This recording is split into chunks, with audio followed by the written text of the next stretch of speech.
सामने वाला जानता, मैंने इसको जबरदस्ती बनाया। और मैं गौरव करता हूँ उनके ऊपर कि मेरा डिसीजन गलत नहीं था।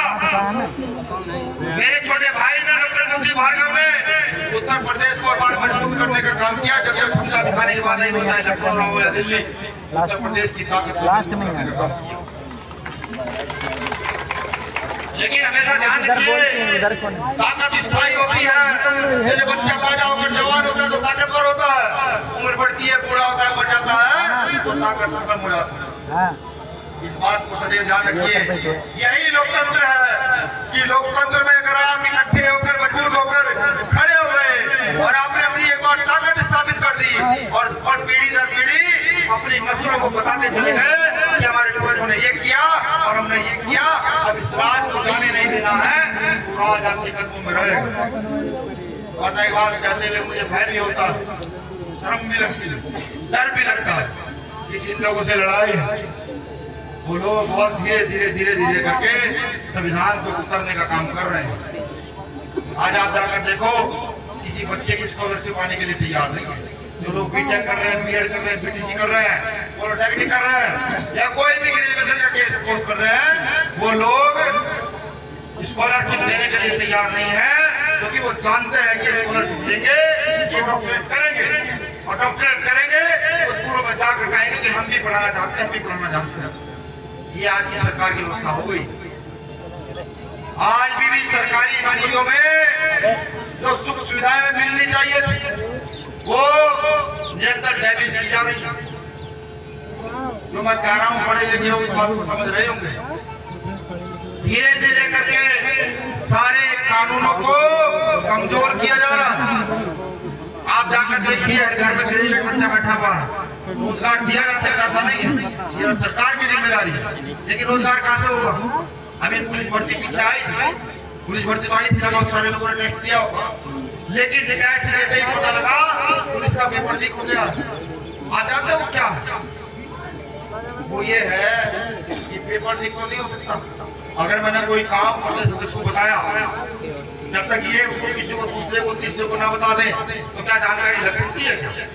नहीं लग सकती। यही पेपर लीक की थ्योरी है कि जब पेपर बनाया जाता है तो सरकारी अधिकारी के पास रखा जाता है और तब तक सरकारी अधिकारी ना चाहे तो पेपर लीक नहीं हो सकता।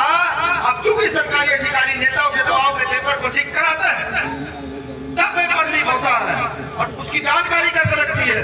जब अधिकारी को या कर्मचारी को या किसी नेता को अपना हिस्सा नहीं मिलता तो वो शोर बजाता है कि चोर ने चोरी कर दी, चोर ने चोरी कर दी।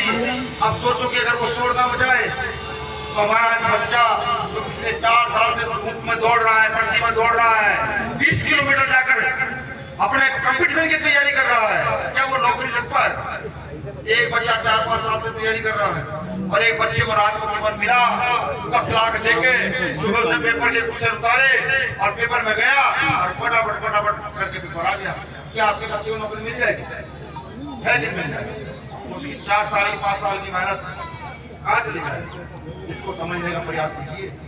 सरकार करप्ट हो चुकी है और अगर डॉक्टर अम्बेडकर के लोग ना समझे, आज भी जाति धर्म के फेरे में पड़े रहे, आज भी भाषा के चक्कर में पड़े रहे, आज भी क्षेत्रवाद के चक्कर में पड़े रहे, तो 10 से 15 साल के बाद कुछ कहने सुनने के लिए नहीं होगा, सिर्फ याद करने के लिए होगा कि कुछ पागल लोग खड़े हुए थे, नीला पन्ना डाल करके चीख के कह रहे थे अपनी सत्ता स्थापित करो, अपने लोग स्थापित करो, यहाँ पर बाबा साहब की सत्ता स्थापित करो, बुद्ध की सत्ता स्थापित करो, समानता की सत्ता स्थापित करो।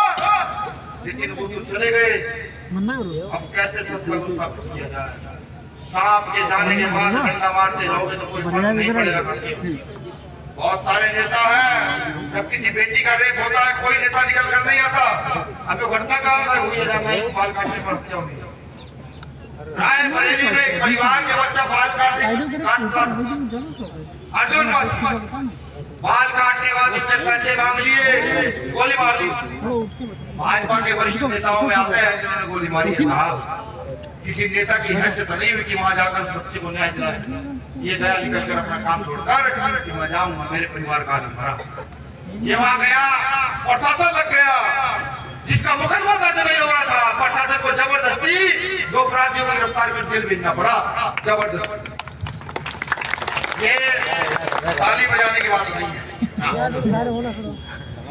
मुझे पता है कुछ आते मेरी चुप है, लेकिन ताली बजाने की बात नहीं है, हम लोगों के लिए शर्म की बात है कि आज तक हमने ऐसे नेता पैदा किए, निकम्मे नेता पैदा किए कि हमारी हत्या वगैरह को अपने घरों में पड़े रहे।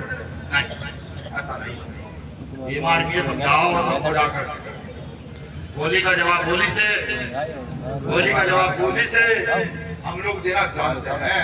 लेकिन तो बाबा साहब अम्बेडकर ने हाथ बांध दिया है संविधान के अंदर कि नहीं, कोई गलती करेगा, मर्डर करेगा तो 302 की धारा लगेगी, हड्डी तोड़ देगा 307 की धारा लगेगी, आपसी झगड़ा हो तो 151 में जेल चले जाओगे। बाबा साहब अम्बेडकर ने हाथ बांध दी है।